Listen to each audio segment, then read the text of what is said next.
America, don't fool yourself by saying it can't happen here, because it is happening here. Sharia law is infesting our communities.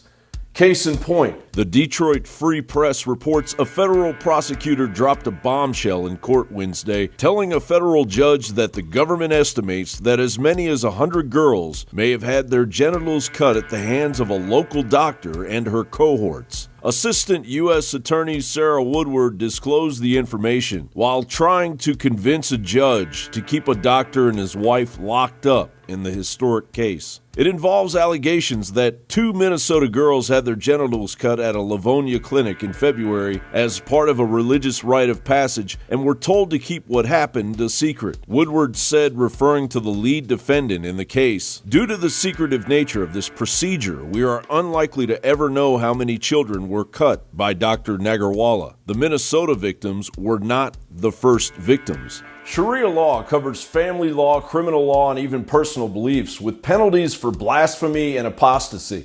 Under Sharia, husbands can beat their wives.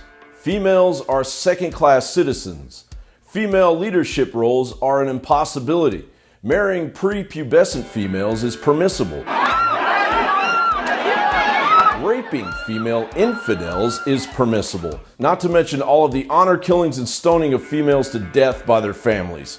It was in this Peoria, Arizona parking lot that 48-year-old unemployed truck driver Falah Amaliki rammed his Jeep into 2 women. One of Amaliki's victims was his 20-year-old daughter, Noor. When a young woman strays from what her family expects and she tries to stand up for what might be her legal rights, her family may retaliate by killing her or hurting her in order to avenge her misbehavior and clean its own honor, redeem itself in the face of the community. What's being called a nationwide day of action against Muslims is expected to happen across the country this Saturday. And in Roseville, the group known for spreading anti-Islamic messages has also planned a march. Notice how the propaganda-spewing reporters dangerously labeled the march as anti-Muslim, stoking the fires of anger in the reactive left and the Soros-financed Antifa movement. Last year at the state capitol, a massive riot broke out as alt-right and anti-fascist groups clashed.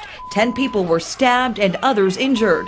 And just 2 months ago in Berkeley, more violence as a woman was punched in the face by a self-proclaimed white nationalist. But this issue isn't that black and white. Sharia itself is a complex set of Islamic principles, and when followed peacefully, is intended to bring its adherents closer to God. However, due to the radical practice of Sharia law in other countries and its subsequent usage by the thousands of refugees flooding into the West, Sharia's primitive nature is being heavily exported. 10 U.S. states have already adopted, and 16 other U.S. states have proposed legislation to ban the imposition of foreign laws in America. The SPLC and the left would label the June 10th anti-Sharia march as an extremist Islamophobic event. Islamic terrorists who have no soul are killing young girls, women, children, and innocent bystanders in barbaric ways.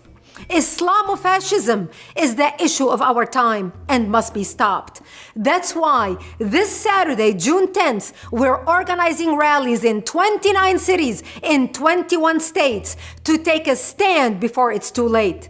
This is your chance to show the fake news media what you think of their open border zealotry, to show spineless DC politicians what you think of their PC pandering, to show President Trump that you stand behind his necessary travel ban from terror-ridden nations. USA, watch your back! USA, watch your back! The Muslims are coming back! We are here to call for a complete and utter regime change in Britain. America's going to see firsthand what's going to happen.